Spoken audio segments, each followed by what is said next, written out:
I am getting tired of seeing all of the YouTube videos of people complaining about the M1 iPad Pro, how it cannot replace your laptop, iPadOS 15 sucks. It drives me crazy, but I hate to admit it, they are right. The iPad Pro is not a computer, it's better than a computer. Before you click off, dislike, and even leave a hateful comment on this video, hear me out. I have been using the M1 iPad Pro every single day since I received my pre-order at launch. I have gradually found myself doing more and more tasks on this device. You can use it to take handwritten notes, type documents, essays, and spreadsheets, take photographs with the 12-megapixel camera, edit them in Lightroom. I can't take photographs with my laptop. With the M1 iPad, you can use the AR technology inside the camera to place items in your room, perfect if you are an architect or interior designer. So many crazy use cases for work and play. The M1 iPad Pro's form factor is another huge area. Its thin and lightweight design makes it very easy to transport in my backpack. I remember at university, the 15-inch MacBook Pro used to take up so much room in my bag and was very heavy on my back when carrying it all day. Additionally, on the cellular model iPad Pro, you get 5G, letting you roam the internet on the go without having the inconvenience of connecting your laptop to your personal hotspot on your phone. This is a great computing device, and when combined with the Apple Magic Keyboard, although pricey, does provide a great typing experience and truly does complete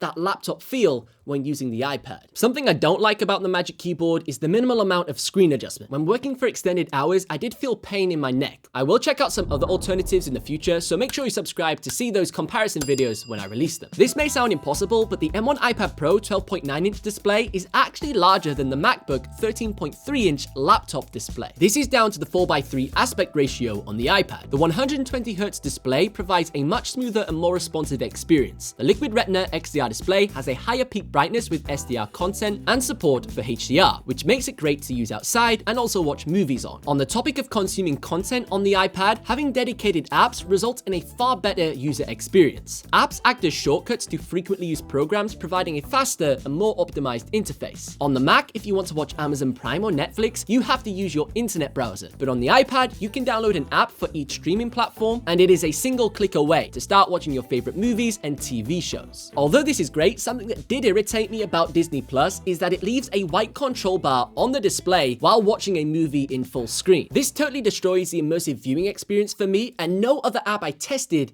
seemed to do this. For example, YouTube, it just disappears until the screen is tapped again. It's just really bizarre. Face ID is another feature that the iPad Pro has that the Apple Mac computers do not. Using the iPad as your computer lets you pick back up your work extremely quickly. Another unique feature is Center Stage, extremely useful for enhancing your Zoom calls. If you're a professional or teacher who needs an easier way to film conferences, Center Stage can track your movements around your office, perfect for presenting in a more natural in-person style. There is a huge problem with the M1 iPad Pro that I do need to address. Even though the base models have 8GB and the top models have 16GB of RAM, iPadOS is not even scratching the surface of the performance benefits available. Currently, iPad apps are only allowed to use a maximum of 5GB of RAM, which is a huge frustration. You're paying for performance that you cannot really use. The only time the additional RAM is noticeable is when you have multiple apps open at once, letting you sort of quick resume between your different programs without them having to reboot back up. You can see my opinion on the multitasking performance in my iPad Pro only challenge video. It's true that the M1 iPad Pro could have changed the world. If Apple hadn't chosen to hold back the power with iPadOS 15, this tablet could have destroyed high-end desktops and laptops. But at the same time, Apple never promised it would. All of the hype for the M1 iPad was built from leaks and rumors that the addition of Pro apps like Final Cut Pro